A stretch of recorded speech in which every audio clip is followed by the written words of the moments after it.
Dans cette vidéo, nous dévoilons la décision imminente à laquelle est confronté le président sénégalais nouvellement élu, Faye, renouveler ou mettre fin à l'accord occidental déséquilibré qui permet aux navires de l'UE d'exploiter les eaux sénégalaises. L'accord devant expirer en 2024, nous examinons plus loin dans la vidéo pourquoi le président Faye devrait y mettre fin en juillet 2023. Des rapports ont fait état des jeunes Adama et Moussa, ainsi que de 37 autres passagers. Ils ont entrepris un voyage depuis le village côtier de Fass Boye au Sénégal jusqu'aux îles Canaries, un archipel espagnol à plus de 1000 km de là. Leur navire, un bateau de pêche traditionnel sénégalais, a appareillé avec les espoirs et les rêves de ses occupants, dont la plupart étaient issus de milieux de la pêche. N'ayant plus de poissons à attraper chez eux, ils se sont mis en quête d'une vie meilleure. Pendant 5 semaines, leur bateau a dérivé sans but sur la vaste étendue de l'Atlantique Nord. Luttant contre la malnutrition et la diminution des approvisionnements, les passagers ont été confrontés à une sombre réalité alors que la mort a coûté la vie à leurs compagnons un par un. En août, après 5 semaines en mer, Adama et Moussa ont été secourus par un bateau de pêche espagnol et sont devenus les survivants de cette épreuve.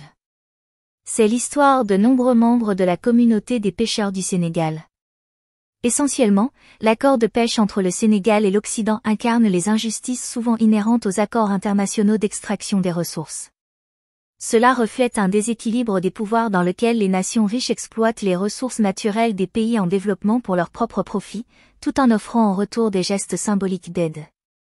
Au cœur de l'accord de pêche du Sénégal avec l'Occident se trouvent les quotas fixés pour les entreprises de pêche de l'UE. Ils sont autorisés à récolter 10 000 tonnes de thon lucratif par an, ainsi que 1750 tonnes supplémentaires de merlu. Ces quotas représentent une extraction substantielle des ressources marines des eaux du Sénégal, ressources vitales pour la sécurité alimentaire et le bien-être économique de ces communautés côtières. Si vous aimez la vidéo que je produis sur cette chaîne, prenez un peu de temps pour aimer et partager. Et abonnez-vous à la chaîne.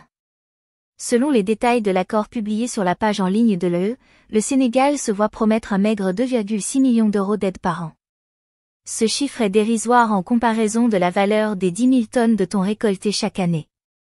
Pour mettre cela en perspective, considérons la seule valeur économique du thon.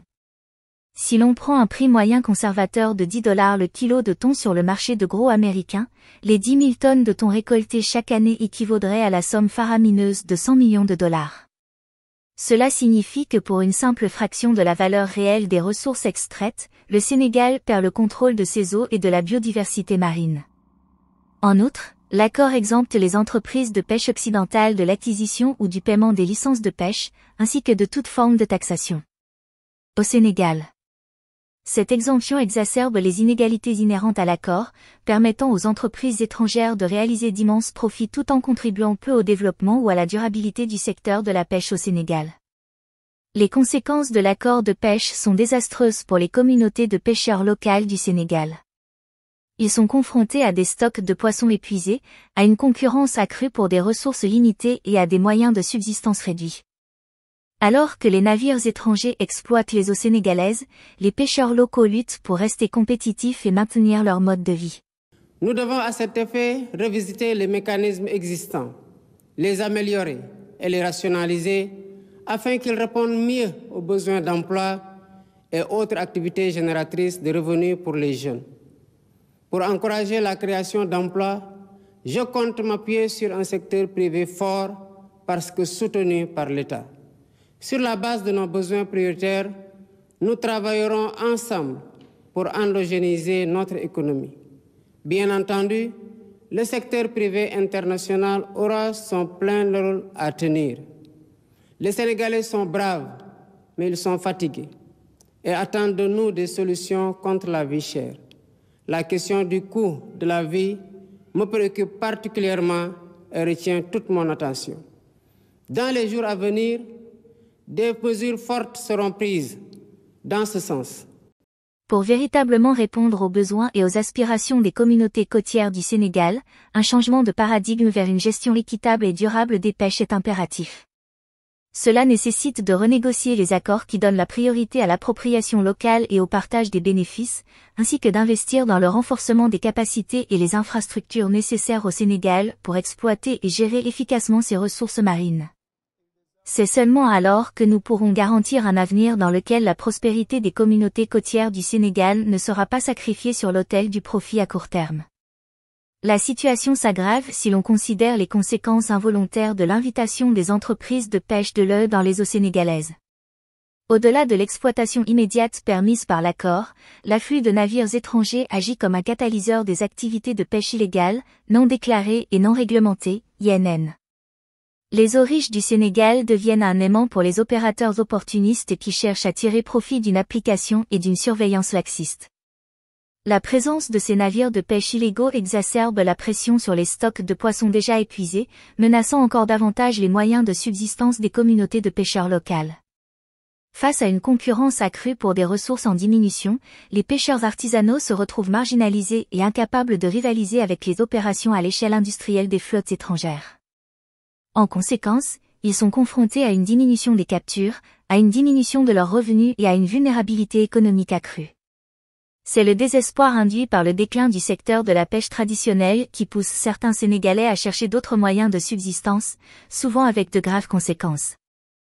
Instaurer une gouvernance vertueuse fondée sur l'éthique de responsabilité et l'obligation de rendre compte. En outre, j'engagerai sans tarder une politique hardie de bonne gouvernance économique et financière par la lutte sans répit contre la corruption, la répression pénale de la fraude fiscale et des flux financiers illicites, la protection des lanceurs d'alerte, la lutte contre le détournement des deniers publics et le blanchiment d'argent, l'amnistie des prête-noms et leur intéressement sous condition d'autodénonciation, la publication des rapports de l'IGE, de la Cour des comptes et de l'OFNAC. De même, l'exploitation de nos ressources naturelles qui, selon la Constitution, appartiennent au peuple, retiendra particulièrement l'attention de mon gouvernement. Ainsi, en plus de la mise en ligne déjà effective des contrats miniers, pétroliers et gaziers sur le site de l'ITIE Sénégal, je ferai procéder à la divulgation de la propriété effective des entreprises extractives conformément à la norme ITIE, à l'audit du secteur minier, gazier et pétrolier et à une protection plus soutenue du contenu local au bénéfice du secteur privé national. La « route mortelle des Canaries vers l'Europe » symbolise le périlleux voyage entrepris par les migrants, risquant leur vie sur des bateaux de fortune à la recherche de meilleures opportunités à l'étranger. Confrontés au manque de perspectives économiques dans leur pays, de nombreux jeunes Sénégalais sont attirés par la promesse d'un avenir meilleur en Europe, malgré les dangers inhérents à de telles routes migratoires. La transformation des bateaux de pêche locaux en navires de migration souligne l'impact profond de l'accord de pêche sur le tissu social du Sénégal. Les communautés qui dépendaient autrefois de la pêche pour leur subsistance et leurs revenus sont désormais aux prises avec le déplacement, la dislocation et le désespoir. L'érosion des moyens de subsistance traditionnels sape non seulement l'identité culturelle et la résilience des communautés côtières, mais alimente également les troubles sociaux et l'instabilité. À la lumière de ces défis multiformes, le président sénégalais nouvellement élu, Faye, est confronté à la tâche de décider de renouveler ou d'annuler la pêche déséquilibrée.